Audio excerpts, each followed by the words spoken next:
Bonjour à tous, je suis Marthe et bienvenue à notre podcast Français Facile. Aujourd'hui, nous allons parler de l'indicatif imparfait. Tim, mon élève, est avec moi. Salut Tim.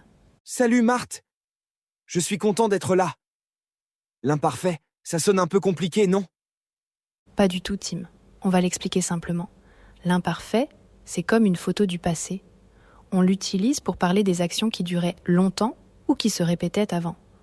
Oh, comme une vieille photo de famille. Exactement. Imagine une photo de toi quand tu étais petit. Tu peux dire « Quand j'étais petit, je jouais souvent au parc ». Ici, « était » et « jouait » sont à l'imparfait. Je comprends mieux. Mais comment est-ce qu'on forme l'imparfait?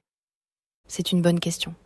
Pour former l'imparfait, on prend le « nous » du présent, on enlève le « on » et on ajoute les terminaisons de l'imparfait. Ça a l'air un peu compliqué. Tu peux donner un exemple? Bien sûr, prenons le verbe « parler ». Au présent, on dit « nous parlons ». On enlève « ONS », il reste « parle ».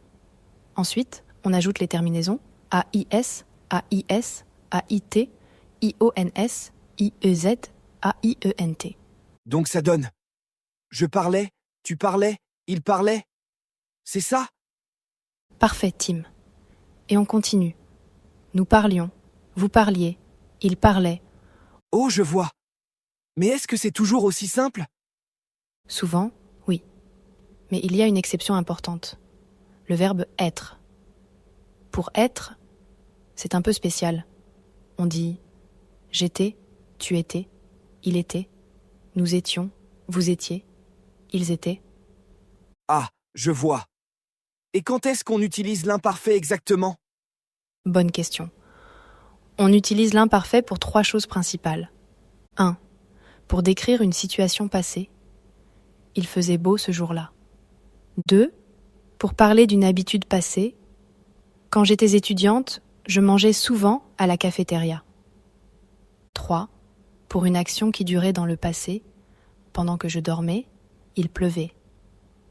Ah, je comprends mieux maintenant. Mais j'ai encore une question.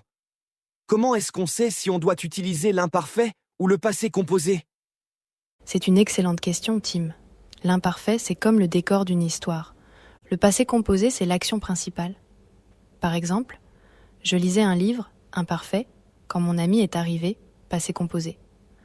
Ah, je vois. L'imparfait pour le contexte, le passé composé pour l'action. Exactement. Maintenant, attention aux erreurs courantes. Beaucoup d'étudiants oublient le « i » dans « nous » et « vous » avec certains verbes. Par exemple, pour étudier, on dit « nous étudions » avec 2 « i ». C'est bon à savoir. Je vais faire attention à ça. Très bien, Tim. N'oublie pas, c'est normal de faire des erreurs quand on apprend. L'important, c'est de pratiquer. Merci, Marthe. Je me sens plus confiant maintenant. Super. Maintenant, faisons quelques exercices rapides. Tu es prêt, Tim? Oui, allons-y. D'accord.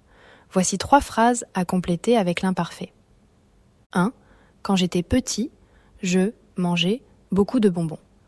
Quand j'étais petit, je mangeais beaucoup de bonbons. 2. Avant, nous allions souvent au cinéma.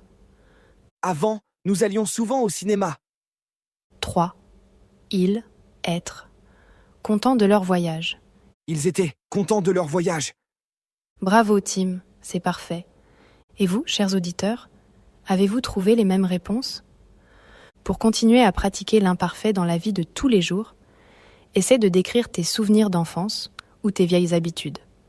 Par exemple, tu peux commencer tes phrases par « quand j'étais petit » ou « avant, je ». C'est une bonne idée. Je vais essayer ça avec mes amis. Excellent, Tim. Et n'oubliez pas, chères auditrices et chers auditeurs, la pratique rend parfait. Ou devrais-je dire, la pratique rend imparfait. Merci à tous d'avoir écouté. À la prochaine fois pour une nouvelle leçon de français facile.